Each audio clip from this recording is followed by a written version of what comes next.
अस्सलाम वालेकुम। क्या कभी सोचा है कि आज़रबाईजानी ज़बान की कई आवाज़ें ऐसी हैं जो हम रोज़मर्रा के उर्दू में इस्तेमाल करते हैं?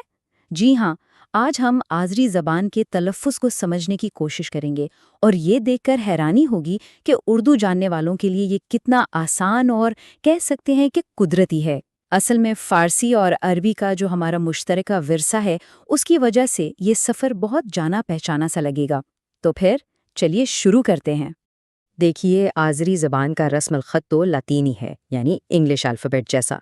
लेकिन इसकी जो रूह है, इसकी जो आवाज़ें हैं, वो सीधी सीधी उर्दू और तुर्की से जुड़ी हुई हैं। इसका मतलब ये हुआ कि उर्दू पर जो उबूर है, वो आज़री सीखने में एक बहुत ही मजबूत बुनियाद का काम देगा। अच्छा, तो सबसे पहले उन आवाज़ों से शुरू करते हैं जो हमें पहले से ही आती हैं। ये वो हुरूफ हैं जिनका तलफ़्फ़ुज़ बिल्कुल, बिल्कुल उर्दू जैसा है। तो ये हिस्सा तो बहुत ही आसान होने वाला है। यहाँ इस टेबल पर नज़र डालें। कितना आसान है ना? पहला हर्फ है एक्स। ये बिल्कुल उर्दू के खे की तरह बोला जाता है, जैसे खुश यानी खुश। फिर आता है च, जो अपना च है, जैसे चाय, बिल्कुल चाय।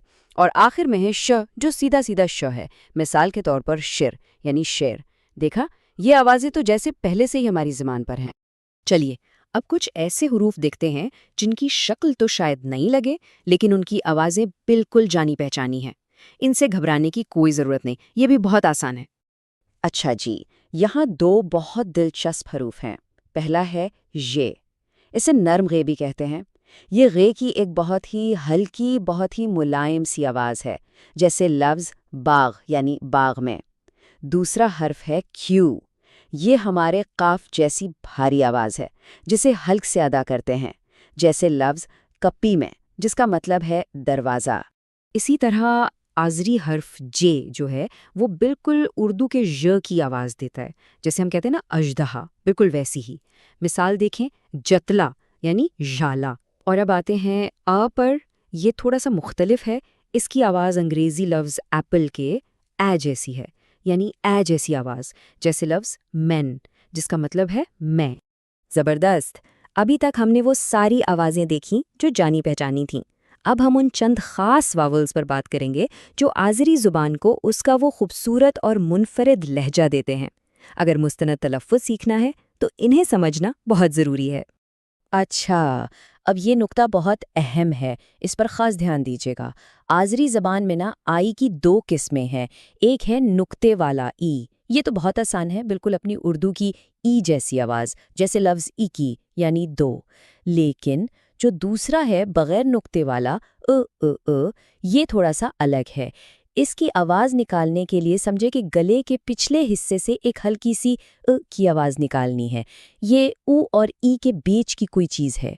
शुरू में शायद थोड़ी प्रैक्टिस लगे, जैसे लफ्ज़ कुज़, जिसका मतलब है लड़की। यहाँ दो और ख़ास वाउल्स हैं, ओ और यू। ओ की आवाज़ के लिए अपने होठों को गोल करें और ओ जैसी आवाज़ निकालें। ये कुछ कुछ अंग्रेज़ी लफ्ज़ बर्ड की आवाज़ से मिलती है। मिसाल के तौर पर अर्डेक यानी बत्तख। यू की आवाज़ ऊ की एक बारीक शक्ल है, जैसे अंग्रेज़ी लफ्ज़ म्यूज़िक में होती है। इसकी मिसाल है ग्युल यानी फूल। बहुत खूब। बुनियादी और मुनफरिद आवाज़ें तो सीख लीं। अब वक्त है कि इन सब को मिलाकर कुछ अल्फाज बोलने की मश्क की जाए। तैयार हैं? चलें इन अल्फाज को मेरे साथ साथ दोहराने की कोशिश करते हैं। पहला लफ्ज़ किताब। अरे वाह, ये तो बिल्कुल उर्दू जैसा है। दूसरा उशाक। यहाँ श और भारी कौफ पर ध्यान दें, इसका मतलब है बच्चा। तीसरा लफ्ज़ है गुज़ेल। यहाँ अ की वो मुनफरिद आवाज़ इस्तेमाल हो रही है, इसका मतलब है खूबसूरत। और आखिर में यक्षी। इसमें ख यानी ख और श यानी श दोनों हैं, मतलब है अच्छा। बहुत खूब। तो आज हमने क्या सीखा? यही कि आज़री तलफ़्फ़ुज़ उर्दू बोलने वालों के लिए बिल्कुल भी मुश्किल नहीं है। ज़्यादातर आवाज़ें तो पहले से ही मालूम हैं, बस चंद नई वावल साउंड्स पर थोड़ी सी तवज्जो देनी है और बस रवानी से आज़री बोलने का रास्ता खुल जाएगा। और आखिर में एक सवाल। आज जो कुछ भी सीखा, इसकी बुनियाद पर ज़रा सोचिए कि उर्दू और आज़ेरी ज़बान में कौन सा मुश्तरका लफ्ज़ सबसे ज़्यादा दिलचस्प लगा। इस पर गौर ज़रूर कीजिएगा। हमारे साथ शामिल होने का बहुत बहुत शुक्रिया।